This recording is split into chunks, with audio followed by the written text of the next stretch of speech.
Facebook family. This is Attorney Hughes, the Bulldog attorney fighting for justice and the father's advocate. I wanted to come on here just to talk to you guys about last night presidential debate. I'm not sure if y'all saw it or not. If you didn't see it, I want to give my little 2 cents about it. First of all, I just have to say I love politics, and Donald Trump never, ever, ever, ever, he never disappoints. Honey, Mr. Trump got his high parts handed to him on a dirty platter, okay? I mean, he started off on script, believe it or not. I think he did a really decent job, considering who it is. He did a decent job at the beginning. But, honey, he got cut off real quick. So, first of all, I just want to give a little synopsis of some key points. I'm not going to go through everything. But first off, he was asked a question about, well, I don't think he actually asked the question, but he started mentioning black jobs. But this time, he cleaned it up a little bit. He said African-American jobs and Latino jobs. So these immigrants, these illegal immigrants that's coming across the border are taking African-American jobs and Latino jobs. And I'm like, okay, you still saying the same BS. It's still insulting. But that's just half of it, okay? Then he was asked the question about... he mentioned that Vice President Harris is now, she's now black, right? Since she started running for office. And so he said something like, I don't mind that she's black. I mean, if she's a black, it's okay. I'm okay with it. As if anybody needs your approval. Dude, like for real. I am just curious if his camp actually prepped him for this. I mean, first of all, he should have never said it. But his response was just like totally out of place, right? And it's almost if anybody cares that you okay with her being black. That is so irrelevant to why we're here. But he kept saying it. And in response to that, Vice President Harris, first of all, she's a skilled prosecutor, honey. She's a litigator. All right. So you're not going to come up here and talk to Vice President Harris out the side of your neck and think you're going to get over it. Now, I talked to a colleague and girlfriend of mine, and she was saying she had to settle in. So what she did do, she said in response to this race thing, she started talking about Trump's behavior, right? How he talked about the race. And so one thing she reminded the public is how he literally crucified those children, which are commonly known, they have become known as the Central Park Five. He actually crucified those children who were accused of a crime that they did not commit. And he put a full-page ad, I think, in the New York Post, calling for the death penalty of children for a crime they did not commit. And even after they were found not guilty, he still doubled down on never apologize at all. But now you want us to just ignore that you're not a racist bigot. Then he also is known for mistreating. He had lawsuits against individuals who wanted to rent his property because he didn't rent to black people. So that was a problem. And then the other thing, as you guys remember, he had the whole thing concerning the birther argument about President Obama. And so she came back with a vengeance, which was absolute wonderful. And that's just half of it. They still talked about Project 2025. And if you guys remember, I did talk about that, how dangerous it is, and how the architects of Project 2025 is real, and they are Trump's cronies. Of course, he said he had nothing to do with that, right? He didn't know anything about it, but somehow there's some good stuff and some bad stuff on it. But then, honey, he started talking about abortion. Okay? Now, do y'all know what post-pregnancy abortion is? It does not exist. Because if you have a baby or you're no longer pregnant and you try to abort it, that doesn't make sense. You can't abort a live child. What it is that's murder. But this man keeps talking about there are several states that actually are aborting children after birth. And he called it, it's an execution. It's an execution. It just didn't exist. And I like the moderators because they kept coming back and correcting him. This is not happen. This is not real. Okay. And he just kept double downing. Okay. So that's one of the other topics. And I got some points that I actually wrote down because I thought it was freaking hilarious. I was in my office just cracking up. One of the things that got me, like, seriously, when they were asking a question, he came out of nowhere about folks eating dogs and cats. Lord glory. Lord, Lord glory. He was talking about Haitian immigrants, and I think in Ohio, he was talking about them eating dogs and cats, and the moderators had to remind him. And I'm just thinking this, like, dude, and he was trying to say these were illegal folks, right? But my thing is this: there are tons of Haitian Americans who have the right to vote. You have just insulted these people who could potentially been a voter for you. But now you have sat here and insulted these people by saying that members of their community, actually members of their community, are eating cats and dogs. And I'm just asking y'all, do y'all have some missing dogs and cats in y'all neighborhood? Dude, this was just an absolute mess. Do you hear me? But that's just another topic. And then, do y'all know who Abdul is?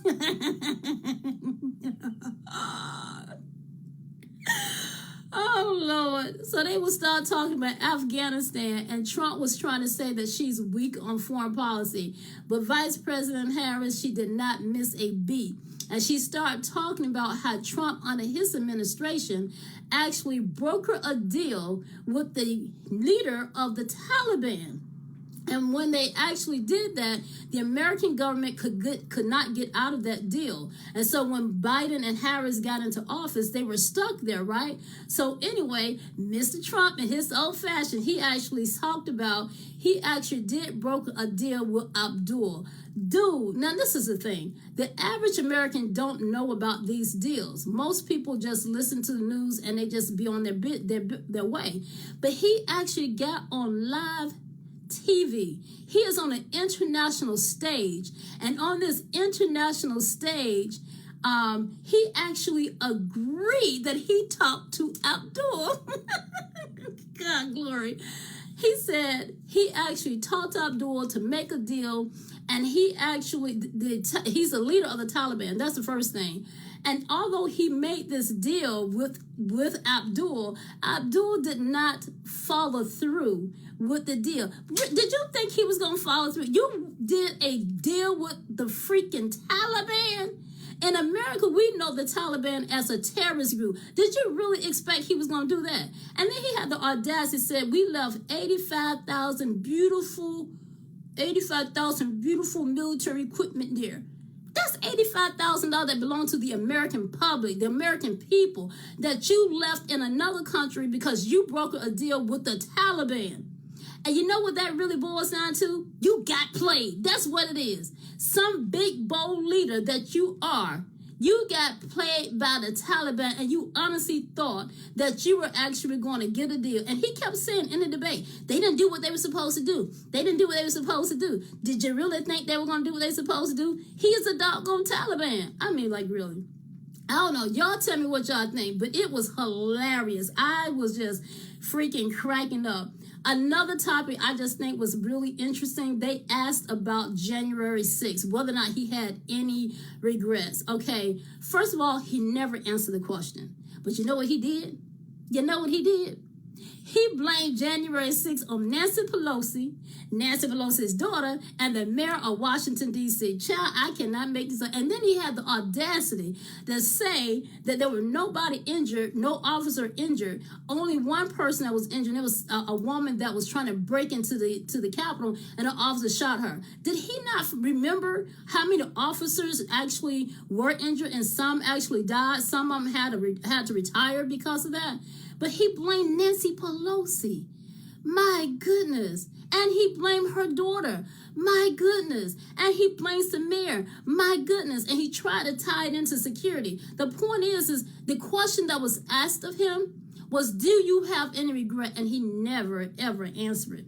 Then he goes on and talk about how Vice President Harris won't be taken serious with foreign affairs, and that all like Russia and was it North Korea, they want to they really like him, and they're not going to take her seriously. And girl, VP, She came hard because, like I said, she's a prosecutor. She nailed his hind part. She brought him in and tore his hind parts up. You know what she said? You know, the reason why these people want you to be the president is because you can be manipulated. You are weak. And they can manipulate you with favors and nice conversation. That was a term she used. Flattery and favors. Dude. He was mad as H-E-double hockey sticks. To have this big, bold man who is known for being, in this title, like the deal of negotiator or something like that, you couldn't even broker a deal, and these people look at you as a weak son of a gun. Okay? Very weak. And on top of everything else, she came for your hind paws and said, you weak. And they only like you because they can get what they want from you by saying nice things to you and giving you favors. And he didn't have a comeback for that. And then what he did do is that he kept saying, shh. He just said, quiet, I'm talking. Quiet, please. Now, whether she black, Indian, or a combination of both, I saw some black side in her, okay? I'm a black woman, and I know some of our mannerisms, and Mamacita ignored them. But I gathered from Trump when he was telling her to shh, I'm talking, or quiet, please, that's nonsense. What I gathered from that is that, one, we know Trump does have no respect for women. He doesn't. And the fact that Vice President Harris has some color to her, he has even less respect for her. And so when he was saying that, I believe he was trying to put her in her place because he doesn't have any respect for this woman. And the audacity of her to be smart-mouthing him, right? And then on top of everything else, I think he was so upset about what was happening that was his only retort.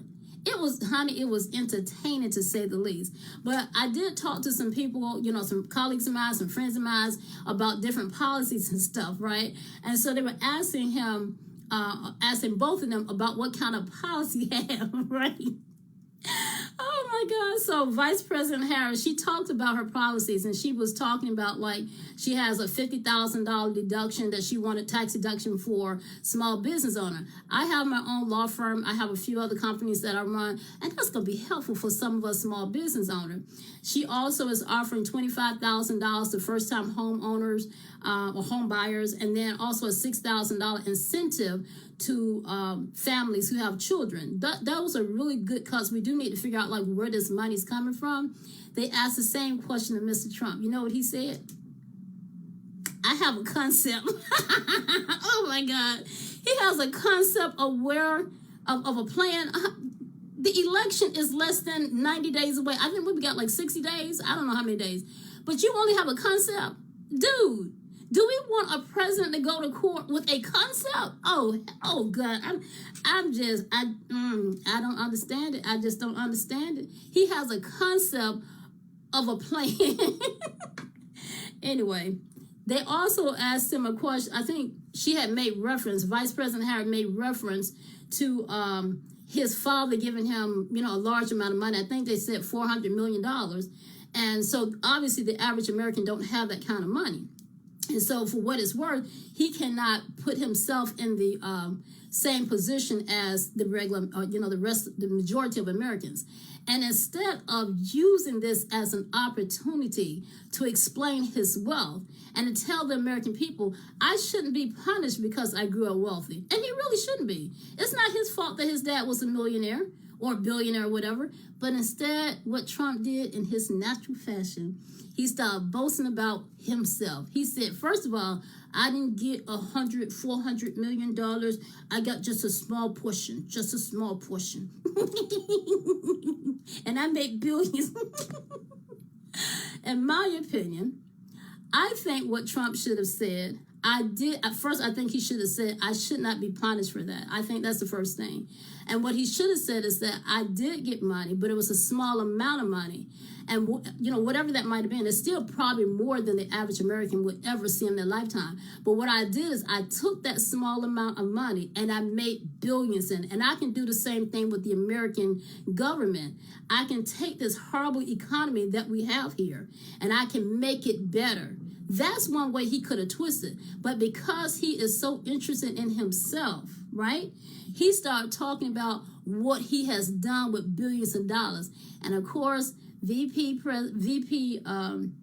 Harris went on to say, well, you done had many businesses and you done filed bankruptcy 6 times. Do we want another, do we want a country who a man think that it can be ran like a business, and the businesses that you have had, you filed bankruptcy 6 times?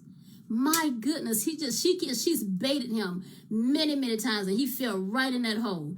And that's because he can't resist the temptation to talk about himself. And I do think that he actually did a good job initially. I really did, starting off, but gosh, I don't think he could hold himself. He couldn't really hold himself. A few things that I think is important, because I like I said, I talked to a few people and they were concerned about the inflation. So this kind of annoys me, because as I said before, so many people tend to either vote for their party or vote for whoever's exciting. And I have a colleague who I'm still trying to, a really dear friend of mine, I'm still trying to believe whether or not he voted for Trump, when he first ran. And, to each his own. Like, there are some things that Trump say that I don't disagree with, believe it or not. But I'm hard pressed to actually vote for him, because like I've said before, there's some policy that align with my belief. I cannot ignore everything else he has said and has done. Most people don't know the history and the history of some of these people running. So this particular person, he said, I voted for Trump because I made so much money under his administration. And I said to him, I said, well, do you know what his history is? Do you know about the Central Park 5 and what he did with the Central Park 5? How he wanted to execute those children for a crime that they did not commit. And I asked, if you had known that, would you have voted for him? He said, probably not.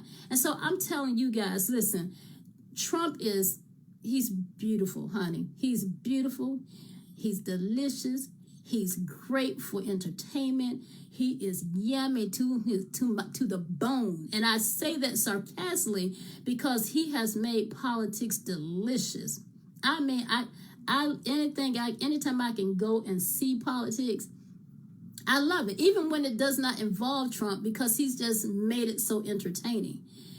But just because these people are charismatic, just because these people appear to be bold and they appear to say what's on their mind, you have to go beyond the surface. You have to go beyond the sound bites. You have to go beyond the stuff that sounds good. Look at their policies.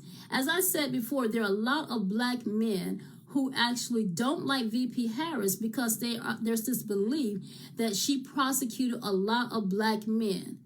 And listen, I used to be a criminal defense attorney, and I fought for everybody. It didn't matter what their race was, but each person had their job. But most people don't really know what her record was. And as I said before, there's a comedian, D.L. Hughley. He actually used to go around making these statements that she prosecuted a lot of black men, and for that reason, he didn't want to vote for her. Well, the reality of it is he had to apologize at the DNC because that information just was not true. So I implore all of you, please, before you go to the polls, do your research. Don't just listen to the sound bites. Don't just listen to people that may be swayed. And even me, like, you probably have an idea where I'm swayed to. And I say to me, like, listen, don't just take my word. Just go and do your own research. Because, again, the average person don't know a lot of stuff that's happening. We just listen to the news. And if we believe that the news is catered towards one way, you're going to vote one way. You have a responsibility to actually figure out who's running for office, because whether you believe it or not, it does make a difference. And as I keep saying, every time I have an opportunity to come on live, I always talk about Project 2025 because it is going to affect every single person. As I said before, Trump is pretending he has no idea about Project 2025, and whether he pretend or not, if he gets into office, they're going to implement this. And just like Vice President, the reason why these people like Trump is because he is easily to be manipulated. He's easily to be manipulated with flattery and gifts and favors. And so you guys got to understand, if you work for the federal government, he's going to cut 50,000 jobs. If you want to, if you need social benefits, whether you believe it or not, that's going to be cut as well. So anyway, these are just a few things that I thought were interesting and funny. God, they were really funny. I hope you guys had a chance to look at it. My whole purpose for doing this is, one, to really help you to try to look beyond just the surface, and obviously to give my opinion about it. I do think it is relevant to the mission of the Father's Advocate, because whoever is in office will make a difference. This is Attorney Hughes, the Father's Advocate and the Bulldog Attorney fighting for justice, giving my little 2 cents on last night's debate. I would love to hear from you guys. Anyway, until next time, I'll talk to you guys later. And as I always say, if you have some concerns about fathers' rights, this is what we do at the Father's Advocate. We teach dads how to win in court. And another goal is how to change the negative stereotypes about black families. Okay, I'll talk to you guys later.